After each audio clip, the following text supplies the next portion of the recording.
Assalamualaikum warahmatullahi wabarakatuh. Waalaikumsalam warahmatullahi wabarakatuh. Bismillahirrahmanirrahim. Alhamdulillahi rabbil alamin.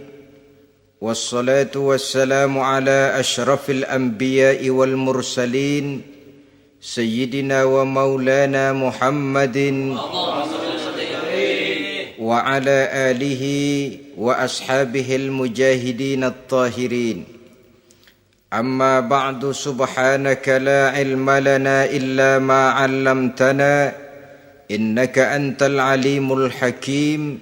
La hawla wa la quwwata illa billahil aliyyil azim. Saudara-saudara kaum muslimin, terutama adik-adik para remaja dan pemuda yang saya cintai. Apabila seseorang akan membangun rumah, tentu saja dia akan mengadakan beberapa pilihan.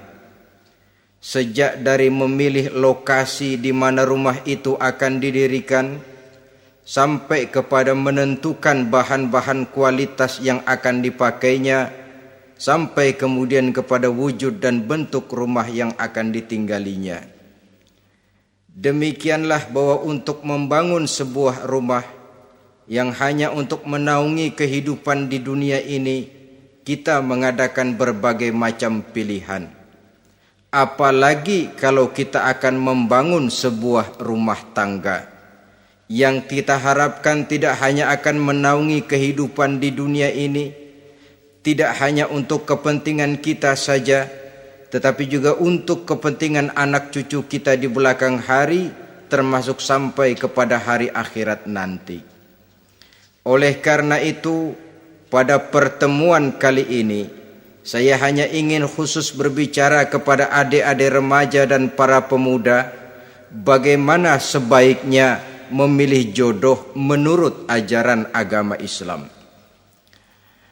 Dalam Al-Quran, Allah Subhanahu wa ta'ala menjelaskan, Zuyyina linnasi hubbus syahawati minan nisa, bahwa manusia apapun jenisnya, asal dia bernama manusia, dihiasi dengan perasaan cinta kepada perempuan.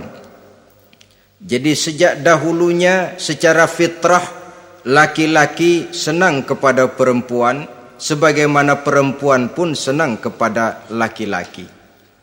Dihiasi rasa cinta ini dalam kehidupan manusia.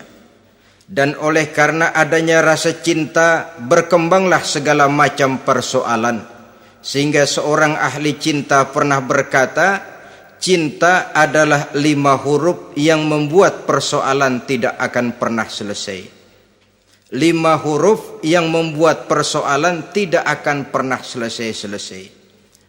Tetapi dalam kehidupan sehari-hari sering kita saksikan bahwa cinta ini bisa mendorong, memberikan motivasi yang baik, dan cinta ini pun bisa juga memberikan dorongan yang tidak baik.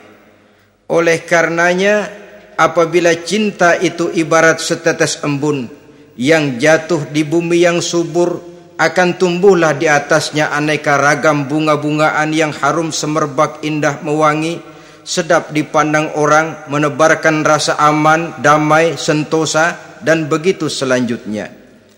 Tapi jika cinta itu jatuh di hati yang gersang dan tandus, tidak ada yang akan dapat tumbuh di sana selain sirih memanjat batu, kuning daunnya, lemah gagangnya, maka cinta yang semacam itu tidak akan memberikan dorongan positif kepada seseorang di dalam kehidupannya.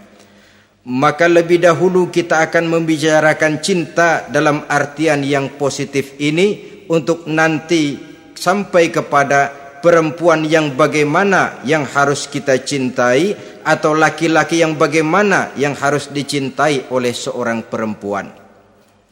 Saudara hadirin yang saya hormati, cinta dalam artian yang positif, pertama, dia selalu mendatangkan keindahan. Yang kedua, cinta itu memberikan energi atau semangat untuk berjuang. Dan yang ketiga, cinta itu selalu membawa resiko dalam bentuk pengorbanan. Maka cinta yang positif pertama melahirkan keindahan. Disinilah orang memerlukan filter atau saringan. Sebab keindahan yang didasarkan karena cinta itu merupakan satu keindahan yang relatif saja. Boleh jadi karena indah orang jadi cinta, boleh juga jadi karena cinta segala sesuatu terasa jadi indah. Namun bagaimanapun juga, kalau hati sudah diliputi oleh rasa cinta, segalanya akan terasa menjadi indah. Cinta itu adalah keindahan. Yang kedua, cinta itu energi, melahirkan dorongan dan semangat. Yang lemah bisa menjadi kuat, yang takut bisa menjadi berani, yang jauh jadi terasa dekat. Itu semua karena dorongan cinta. Dan dari energi ini lahirlah yang ketiga, bahwa cinta adalah pengorbanan. Sehingga orang berkata, berani bercinta artinya harus berani berkorban. Takut berkorban, jangan bercinta. Kalau cinta ini kita salurkan kepada nilai-nilai agama umpamanya, yang pertama, cinta mendatangkan keindahan. Kita cinta kepada agama, maka apapun yang diperintahkan oleh agama akan terasa menjadi indah.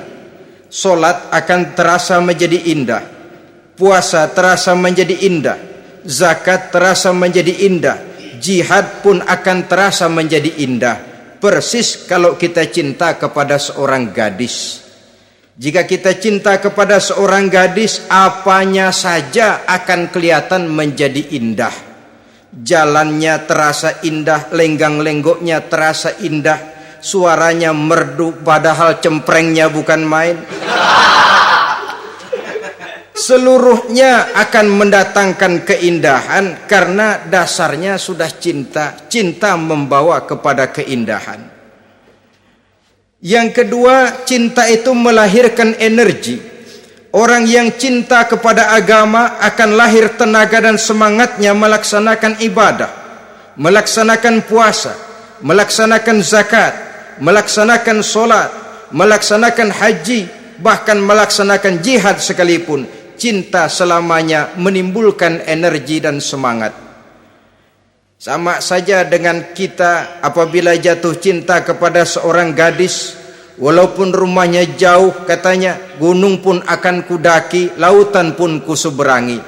Untuk apa itu? Untuk menemui apa yang kita cintai. Cinta selamanya melahirkan energi. Capek tidak terasa, lelah tidak terasa, semuanya tertutup oleh keindahan yang bernama cinta. Lalu yang ketiga, cinta membawa pengorbanan.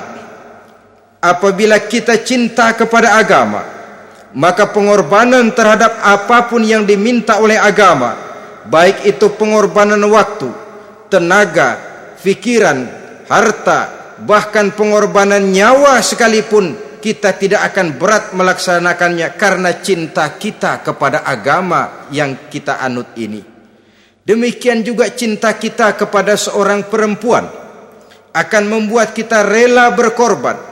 Apapun yang dia minta, jangankan kita tidak mampu, jangankan kita mampu, kita tidak mampu sekalipun, kita masih berusaha untuk mampu guna memenuhi tuntutan si buah hati belahan jantung. Kadang-kadang malam minggu si doi ngajak nonton. Umpamanya duit tidak ada, gajian belum, kerja enggak. Timbullah inisiatif, entah sepatu kita jual ke tukang loa, entah celana mampir dulu ke tempat lain. Yang penting kita berkorban untuk memenuhi permintaan si buah hati belahan jantung. Ketika itu pengorbanan sudah tidak kita rasakan lagi. Bahkan pengorbanan yang paling pedih sekalipun, dalam gurau, dalam bercanda misalnya, dicubit kita oleh kekasih kita, pedih bukan main, terkelupas kulit, mengalir darah, bukan nangis, nyengir. malah kadang-kadang minta tambah dicubit lagi. Itulah romantikanya cinta, sanggup membuat orang berkorban, melahirkan energi dan semangat, menambah keindahan dalam kehidupan, sepanjang dia dalam artian yang positif. Kalau demikian masalahnya, di dunia yang penuh dengan perbenturan nilai sekarang ini, orang sering salah jalan bagaimana memilih jodoh untuk membangun rumah tangga yang bahagia.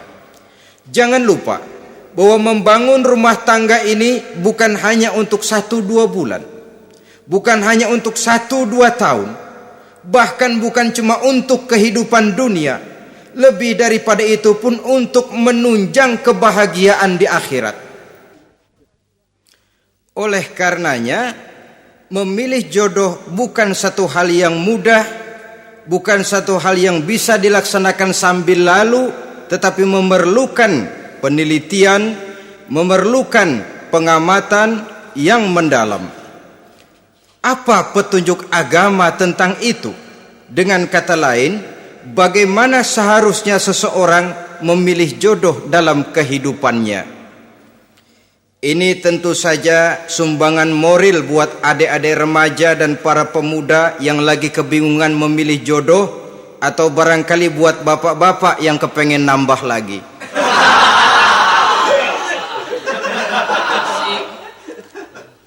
Mohon maaf kepada ibu-ibu, saya tidak menganjurkan, cuma ngajarin. Yang pertama, menurut Nabi, nikahilah perempuan itu karena rupanya, karena hartanya, karena keturunannya, dan karena agamanya. Ada 4 motif utama di sini. Pertama, memilih jodoh, lihatlah rupanya. Lagian siapa yang kepengen dapat jodoh rupanya nggak karu-karuan? Cari rupa yang cantik, indah, dan menawan. Namun jangan lupa, saya katakan di zaman di mana sering terjadi benturan nilai seperti sekarang ini, orang sulit untuk mendapatkan keaslian. Di mana teknologi sudah sedemikian canggih, di mana ilmu kedokteran sudah sedemikian maju, maka berbagai macam rupa bisa dibentuk dengan apa yang dinamakan operasi plastik misalnya. Yang pesek bisa dibikin mancung, kuping yang kelebaran bisa dibikin sedang, pipi yang kembung sebelah bisa dibikin rata, janggut yang tidak menarik bisa dibikin bak lebah bergantung katanya. Oleh karena itu, kalau pilihan hanya tertuju kepada rupa yang cantik saja semata-mata, kita sudah melakukan satu kesalahan yang sangat besar. Sebab apa? Diperingatkan oleh Nabi melalui hadis Ibnu Majah, Bazar dan Baihaqi dari Ibnu Umar. Janganlah kamu kawini seorang perempuan karena kecantikannya, sebab kecantikan boleh jadi akan mencelakakan. Jangan juga kamu kawini perempuan karena hartanya, sebab kekayaan biasanya akan mendatangkan kesombongan. Tetapi kawinilah karena agama dan akhlaknya, karena itulah yang akan membawa kepada kebahagiaan. Saudara-saudara kaum muslimin, terutama adik-adik remaja dan para pemuda, dikala usia puber, apalagi mata baru terbuka, awal balik namanya, remaja sering kehilangan filter. Pokoknya asal ngelihat rupa yang sudah lemot, denok, geboy, pikiran pun hanyut, malam terkenang, siang terbayang, tidur tak nyenyak, makan tak enak katanya, selalu terbayang wajah si doi. Dikala itu orang kehilangan pertimbangan bahwa rupa yang cantik kadang-kadang sering menipu. Diriwayatkan oleh Imam Ibnu Abbas, satu hari ketika sedang kumpul dengan para sahabat, lewatlah orang dengan potongan potongan orang kaya. Kelihatan kan, orang kaya sama orang miskin jalannya aja lain kan. Jalannya saja, jangan gaya hidupnya, jalannya saja lain. Liwat dia, Rasul bertanya kepada seorang sahabat, menurut pendapatmu bagaimana orang yang lewat itu? Kata sahabat, oh, yang lewat ini ya Rasul, kalau dia meminang perempuan pasti diterima. Kalau dia menolong orang pasti berhasil. Kalau dia ngomong pasti didengerin. Kenapa? Orang kaya. Orang kaya ya Rasul. Kalau dia minang, perempuan mana yang kagak bisa menerima kalau dipinang oleh orang kaya? Biar mukanya udah belipet kayak dompet tanggung bulan. Kalau memang duitnya banyak, nggak kelihatan tuh muka yang belipet, yang kelihatan duit. Kalau dia nolong orang, pasti berhasil apa yang dia tolong itu. Kalau dia ngomong, pasti didengerin orang, walaupun omongannya biasa-biasa saja. Kenapa? Orang lihat penampilannya. Sudah, ketika orang itu lewat, beberapa lama kemudian lewat lagi seseorang yang kelihatannya miskin. Rasul tanya lagi, kalau orang ini bagaimana pendapat kamu? Wah, potongan begini sih Rasul, kalau dia minang orang tolak. Siapa yang mau kawin sama kere begini?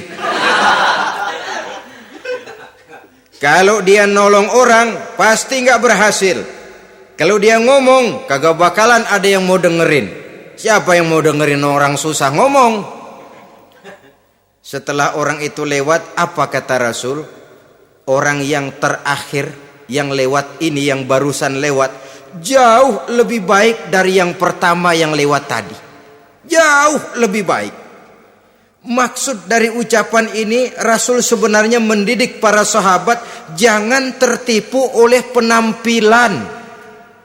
Sebab penampilan tidak selamanya mencerminkan keaslian.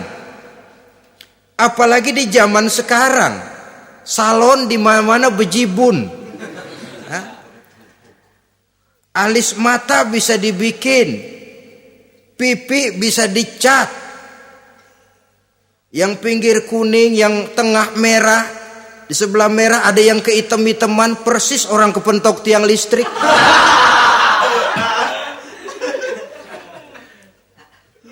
Kecantikan yang artifisial, kecantikan yang bukan alami.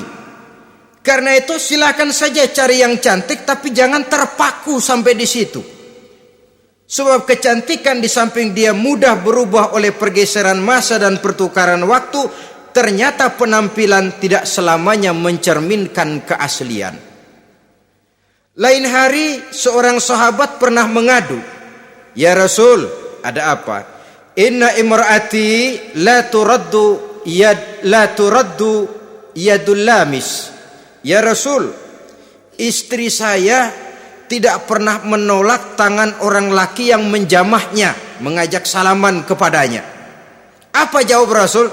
Ceraiin aja. Tapi hati saya berat ya Rasul, saya cinta betul sama dia. Ya kalau hatimu berat, jaga dia baik-baik. Nah, dari riwayat ringkas ini kita ambil satu perbandingan. Memang punya istri berwajah cantik itu kadang-kadang si malakama kalau imannya tidak kuat. Si malakama, kita diemin aja, binal, makan hati, nggak aman, nggak tentram. Jangan-jangan saya berangkat ke kantor, dia ngompreng. Buah si malakama, seperti orang tadi, ya Rasul. Istri saya kelihatannya sebenarnya ndak negatif maksudnya ini, cuma bersalaman tapi terlalu ngobrol. La turaddu yadul lamis, tidak pernah menolak orang yang ngajak salaman. Ya sekedar salaman. Tapi kan awalnya dari salaman. Kalau sudah salaman kan strum bisa ngederdet dari tangan situ. Kata Rasul sederhana saja, ya kalau memang begitu ceraiin. Saya nggak kuat Rasul, saya cinta betul sama dia. Kalau kau tak kuat berpisah dengan dia, jagalah dia baik-baik. Ajar, didik, tanamkan rasa keagamaan di dalam hatinya. Saudara-saudara kaum muslimin, jadi rupa yang cantik tanpa didasari oleh nilai-nilai agama akan membuat seorang suami di rumah tangganya seperti si malakama. Seperti berhadapan dengan buah si malakama kalau tidak diiringi dengan nilai-nilai moral yang luhur dan bekal agama yang tangguh. akan pergi jauh dari rumah rasanya tidak aman, sedangkan di rumah saja siapa yang akan mencari nafkah, dan begitu selanjutnya. Orang tadi jelas berhadapan dengan buah si malakama, didiamkan, makan hati. Sebab maaf, kalau seorang suami sudah tidak punya rasa cemburu terhadap istrinya, itu kan yang disebut dayus. Dan dayus itu jangankan masuk surga, bau surga saja dia tidak dapat. Tapi cemburu dalam artian bukan cemburu buta, cemburu dalam artian yang wajar. Dia cemburu, akan dikerasi, takut kalau istrinya minta cerai, sedangkan dia cintanya sudah kadung medok bener. Si malakama jadinya. Nah, ini juga satu riwayat yang memberikan gambaran kepada kita. Pilihan, silakan cari rupa yang cantik saja, cari yang cantik. Tapi kalau itu dijadikan motif utama tanpa dasar-dasar agama, saya khawatir nanti rumah tangga kita akan berhadapan dengan buah si malakama.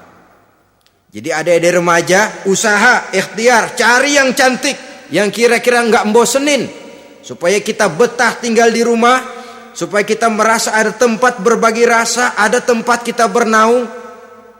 Sebab kalau nyari bini sebini-bininya mah, ya jodoh di tangan Tuhan, kagak usah nyari juga ntar datang diri umpamanya. Iya, kalau yang datang peot.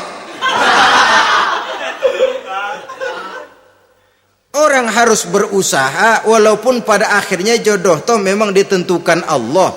Kan 3 hal yang kita tidak bisa menentukan itu katanya. Maut, rezeki, jodoh. Itu yang masuk mysterious problem. Problem yang misterius. Maut, misterius. Kapan kita mati, kita sendiri tidak tahu. Tahun depan, 50 tahun lagi, 100 tahun lagi, tidak pernah seorang pun diberitahu. Tapi yang pasti dia bakal datang. Kapan dan di mananya, kita tidak tahu. Bisa di rumah, bisa di masjid, ya alhamdulillah. Bisa di majelis taklim, syukur. Bisa di medan perang membela agama, bagus. Pasti dia akan datang. Maut, mysterious problem, sesuatu yang kita tidak tahu kapan datangnya. Rezeki gitu juga, sehingga orang sering bilang rezeki katanya kayak bayangan. Kita uber-uber dia lari, kita diam dia mah diam. Setengah mati kita uber-uber, emang ukuran segitu aja. Begitu kita nggak ngapa-ngapain, datang yang bawain rezeki. Namanya rezeki itu mysterious problem. Kadang-kadang ngobek, sungsang, sumbul, udah segala tanah orang kita ukur-ukurin. Udah segala ngomong sudah nggak ada yang loh, tuh sudah buta. Tapi memang bayangan, kalau belum rezeki ya belum. Kadang-kadang nyari kode sampai tidur di kuburan. Belepotan tanah kuburan loh. Yang aneh lagi kadang-kadang orang gila ditanyain. Allahu Akbar, ini kode-kode zaman sekarang ini. Sampai orang waras nanyain orang gila, itu gimana itu? Ini sudah efek yang betul-betul negatif. Sudah jelas orang gila kok ditanya. Apa kira-kira yang nanya nggak lebih gila dari yang gila itu?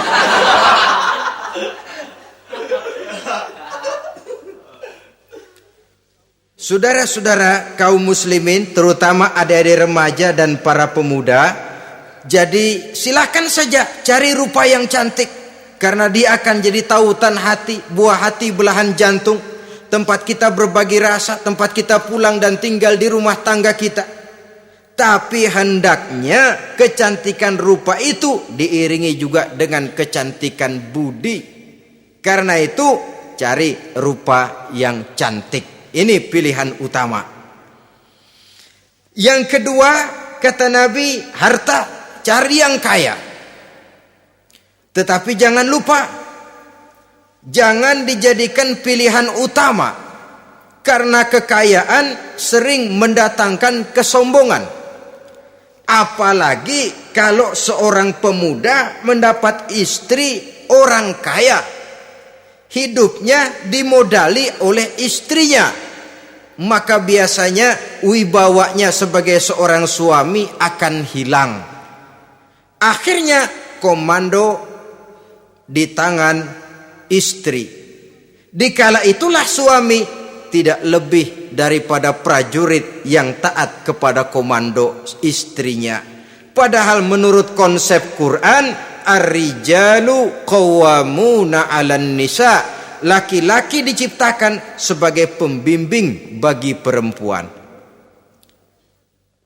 Kalau nanti suatu saat terjadi benturan, sedangkan modal diberikan oleh istri, terjadilah pengungkitan. Kata istrinya apa? Lu jangan bertingkah, lu kan kawin sama gue modal lu kolor doang.